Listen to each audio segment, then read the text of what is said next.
काय आहे, last call कोणाचा आहे यावर डिस्कशन असतं. जेव्हा काल थोडंसं झालं की कोणाचा फोन शेवट झाला तेव्हा बघितल्यानंतर माझा लास्ट कॉल 8:37 सकाळी झाला. मग तो जेव्हा विमान जवळ आलं, रेंजमध्ये आलं, कदाचित त्यावेळेस तो लास्ट कॉल असावा. मग त्यावेळेस असं जाणवलं की बाबा हा दादांचा शेवटचा आवाज आहे आणि तो आपण थोडंसं सांगूयात की बाबा 8:37 पर्यंत तरी जर दादा बोलत होते ते सर्व समावेशक किंवा सगळ्यांसाठी आणि दादांचा शेवटचा आवाज ऐकायला मिळावा सगळ्यांना, असं शेवटचा विषय आला सगळ्यांच्या मनात. पूर्ण बोललो की बाबा चला हे शेवटचा आवाज आला. तुम्हाला फोन आला की तुम्ही फोन केलं? मला फोन आला, मी जस्ट 8:19 एका कामासंदर्भात मेसेज केला होता. त्या मेसेज जेव्हा विमान वरती असताना जेव्हा लँडिंग साठी जवळ आलं, रेंज मध्ये मेसेज मिळता लगेच फोन केला. म्हणजे ते कामाची तत्परता आहे.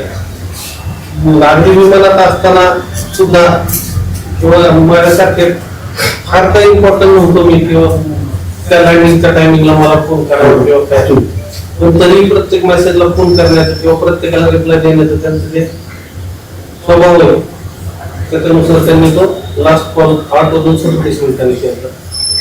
काय नेमका संवाद झाला? ऍक्च्युअल एक विषय होता, त्याच्याविषयी आम्ही थोडस बोलत होतो. मी सांगितल्यानंतर त्यांनी फक्त मेसेज केला, त्याच्यावरती त्यांनी लगेच फोन केला की बाबा मी सगळ्यांना जात मला सगळ्यांना बरोबर घेऊन जातो आणि आपण सगळे एकत्र राहतोय, तर ह्याच्यावरती तू निवंत राहा, सगळ्यांना न्याय देण्याचं आपण नक्की काम करू. किती वेळ संवाद झाला तुमचा?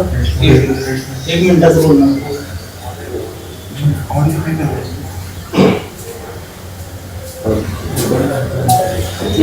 ऑडिओ रेकॉर्ड आहे.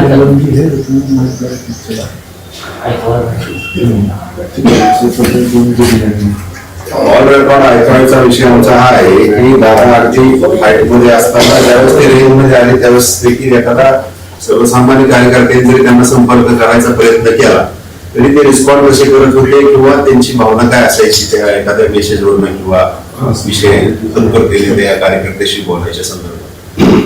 कॉलवर जे ऐकचाल तो विषय असा आहे की एका कार्यकर्त्याने त्याची काहीतरी भावना आहे ती कळवायचा प्रयत्न केला होता. दादा फ्लाईट मध्ये होते, फ्लाईट मोड मध्ये असल्यामुळे तो मेसेज त्यांना उशिरा मिळाला. आमचं असं म्हणणं आहे की दादा ज्यावेळेस एक सर्टन रेंज असते हाईटची त्याच्या खाली आले असतील, फ्लाईट मोड मधलं ते कनेक्शन लागलं असेल फोनचं, त्यांनी तो मेसेज रीड केला आणि त्यांना विमानातूनच कार्यकर्त्याला संवाद करूशी वाटला. तो संवाद काय आहे तो आपण काय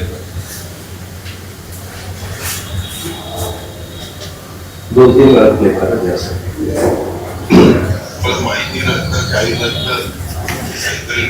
आम्ही पण सगळ्या जाती धर्माला बरोबर घेऊन जातो बाळा. म्हणजे मला जे वाटलं तसं नाही. बरोबर आहे, परंतु त्याच्यात माळी समाजाला मी जिल्हा परिषदेची उमेदवारी आता चुकत गटात दिलेली आहे. ओबीसीत रिझर्वेशन तर बाकीच्यांनी दिलं नाही, तर पक्षाने दुसरेच दिलेले. त्या पद्धतीनं आपण केलेलं आहे की तुम्हाला एक वाटतं का नाही.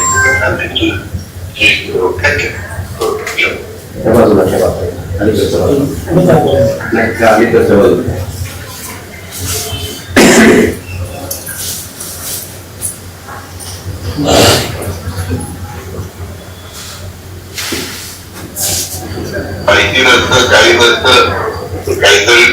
आम्ही पण सगळ्या जाती धर्माला बरोबर घेऊन जातो बाळा. म्हणजे मला जे वाटलं की मी तुमचं तसं नाही.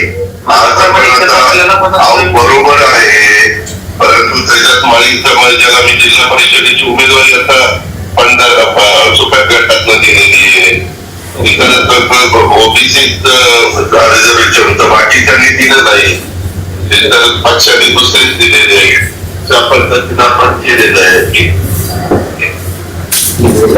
तुम्हाला एक वाटतं का नाही.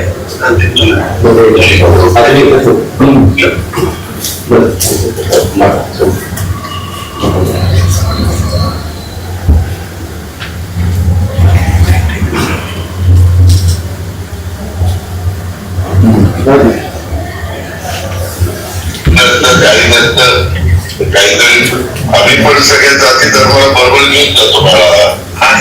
म्हणजे मला जे वाटलं तुमच्या तसं नाही.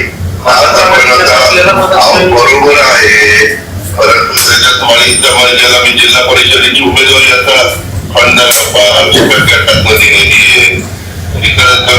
ओबीसीत बाकीच्यांनी दिलं नाही, पक्षाने दुसरे दिलेले, त्या पद्धतीनं आपण केलेलं आहे. तुम्ही काय म्हणणार?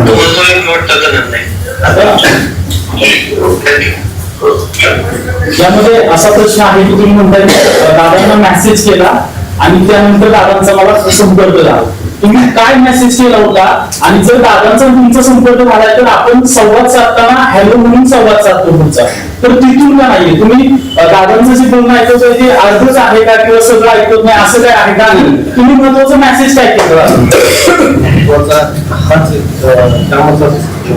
काय काम काय होतं तुमचं? कारण माळी समाजाला सुप्रिया गटातून उमेदवारी दिली असं हे सगळं तुमचं बोलणं चालतं. मेसेज काय होतं आणि कशावरून हा विषय दिला?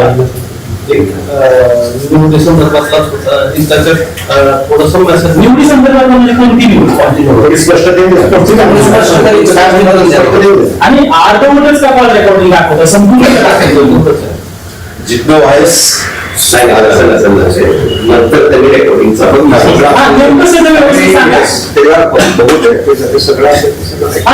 पहिलं तुम्ही मेसेज काय केला, कशा संदर्भात केला आणि सगळं काय बोललं झालं तुमचं?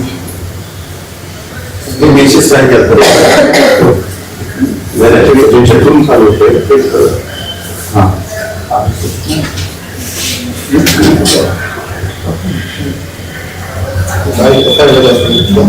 बाकी काही नव्हतं. अगदी आम्ही दिवस कधी डिस्कशन करू किंवा कधी आपण एखाद्या वस्तूवरती सगळ्यांना न्याय देण्याचा प्रयत्न करू, तर त्या संदर्भातला होता की मुंबईत आपण माळी समाजाला उमेदवारी देऊयात. आपल्या बारामतीमध्ये व्यक्ती समाजाचे आपण जिल्हा परिषदेला कॅन्डिडेट दिलेला आहे. मार्केट यार्डला गावडे साहेबांना घेतलेला आहे, सातव साहेबांचे नगराध्यक्ष आहेत. तर एक आपल्यापासून एक माझा जो ज्ञान होतं ऍक्च्युअल की मला असं वाटलेलं की आपण ओबीसी मधला माळी समाजला देऊ शकलो नाही, म्हणून मी की आता आपण एक माळी समाजाला संधी देऊया. मग त्याच्यावरती त्यांनी सांगितलं की बाबा मी सगळीकडे न्याय देतोय आणि सगळ्या जाती धर्माला सगळ्यांना बरोबर घेऊन जातोय, हा शेवटपर्यंतचा त्यांचा संदेश होता. एवढं चालेल तर मला वाटलं की बाबा हे ऐकून किंवा जगाला कळवं की माणूस शेवटच्या श्वासापर्यंत सगळ्यांबरोबर होता, सगळ्या जाती धर्माला घेऊन शेवटपर्यंत काम करण्याची इच्छा होती आणि त्यातच शेवटचा आवाज आहे, तोच शेवटचा संदेश होता की सगळ्या बरोबर सगळ्या जाती धर्माला घेऊन आपण पुढे जाऊया. म्हणून ते पुढे आले. तुमचं पूर्ण नाव काय? श्रीजित अरविंद पवार. तुम्ही पदाधिकारी आहेत, कार्यकर्ते पदाधिकारी नाही, चुलत पुतण्या लागतो. चुलत पुतण्याची त्यामुळं मी कधी काय मला अडचण आली तरी मेसेज करायचो. कधी कुठलं कशाचंही काम असेल आपलं माझ्यापर्यंत फक्त मी मेसेज करून ठेवायचो. त्यांचा नेहमी आधी कधी किती आज तुम्ही लक्षात फ्लॅट मध्ये असताना पण फोन केला अशा टाईप म्हणजे मलाच नाही सगळ्या सदस्यांना काय कुठलाही शुल्लक माणसाने जरी केला तरी त्याला तो रिप्लाय असायचा. तर एक समोर अर्धवट कॉल रेकॉर्डिंग आहे. जेव्हा दोन लोकांमध्ये संवाद होत असतो तेव्हा कॉल रिसीव्ह केल्यानंतर जो संवाद आहे तो संवाद नाही, तो अर्धवट असल्यासारखा वाटतो. तसं नाही, त्यांच्याकडनं तो तेवढं लक्ष चालू केलं. तिथूनच तुम्ही रेकॉर्डिंग चालू केली. रेकॉर्डिंग चालू केलं. अगोदर दादांनी उचलला तेव्हा कॉल रेकॉर्डिंग चालू नव्हतं. ऍक्च्युअली मला असल्यामुळे हॅलो बोलणेच नाही. आणि मग हाच विषय झाला की अरे बाळा मी तो मेसेज वाचला त्याच्यावर डायरेक्ट त्यांनी बोलायला सुरुवात केली. दादाची एक पद्धत होती बोलायची, पूर्ण रेकॉर्डिंग आहे पूर्णच. दादा नेहमी बोलताना त्यांचा विषय पूर्णच बोलायचे समोरच्या व्यक्तीशी. त्यामुळे कॉल रेकॉर्डिंग पूर्णच आहे. फक्त काय की त्यांनी म्हणून म्हटलं नाही आता मग नंबर असल्यामुळं आणि मी नाही असल्यामुळे त्यांनी डायरेक्ट विषय वाचला त्याच्या अनुसरून बोलायला चालू केलं. आमचं सांगायचं तात्पर्य हे की शेवटचा कॉल आहे, त्या कॉलवरून तुमची सर्व समाजाविषयीची भावना किंवा त्यांचं मत काय असायचं, शेवटच्या क्षणापर्यंत त्यांच्या डोक्यात जाती धर्म किंवा स्पष्ट संकल्पना असायच्या त्यांच्या डोक्यामध्ये. असं कुठल्या एका जातीला किंवा एका समाजाला विशिष्ट असं प्रायोरिटी देऊन किंवा विशिष्ट स्थान काम केल्याचं त्यांच्या डोक्यात कधी नसायचं. हा त्या संवादात समोर आलेला विषय आम्हाला तुम्हाला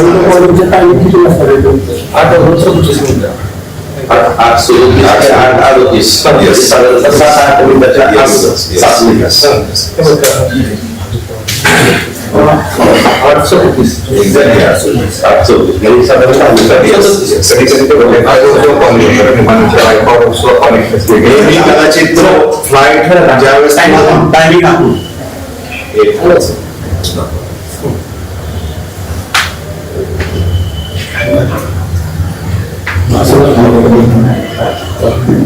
कदाचित ह्या टायमिंगवरून असं दिसतंय की पहिला प्रयत्न केला लँड करायचा, त्यावेळेस आम्ही लँडच्या स्ट्रीपच्या जवळ येऊन फ्लाईट परत गेलो होतं आणि रोटेशन करून परत आलो होतं.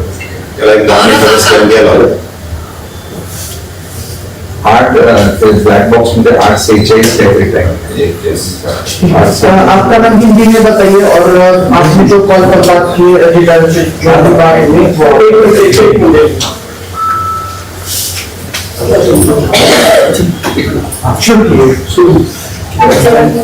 श्रीजीत अरविंद पवार काटेवाड़ी का रहने वाला जो अभी बेटा हमारा एक ही था। नमस्ते, मैं श्रीजीत अरविंद पवार काटेवाड़ी से हूँ। जो दादाजी आगे का हमारा एक ही गाँव है।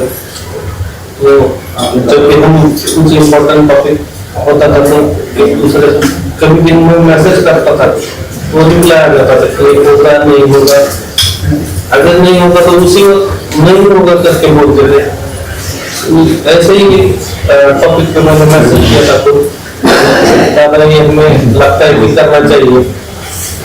तो उसमें उनको जो सही लगा तो उन्होंने जैसे मैसेज देखा फ्लैट में रेंज में आते तभी कॉल करके बोल दिया कि अरे बेटा कुछ हम सब जब हम पूरे एक साथ लेके जा रहे हैं, कभी भी हम दिमाग में नहीं लाना चाहिए कि सब अपने वो ख्याल छोड़ दे और हम सब जाति धर्म को एक साथ लेके चलने वाले। यही उन्होंने एक लास्ट संदेश दिया था और वही संदेश हमें लगा सबको कि दादा का आखिरी संदेश सबके सामने आना चाहिए। इसलिए कल रात को डिस्कस हुआ कि एक लास्ट वाला संदेश सबके सामने आना चाहिए। इसलिए हम सब आए कि महाराष्ट्र को पता चले कि ऐसे दादा आखिरी दम तक क्या सोचते थे। कॉल रिकॉर्डिंग एक बार प्ले कीजिए।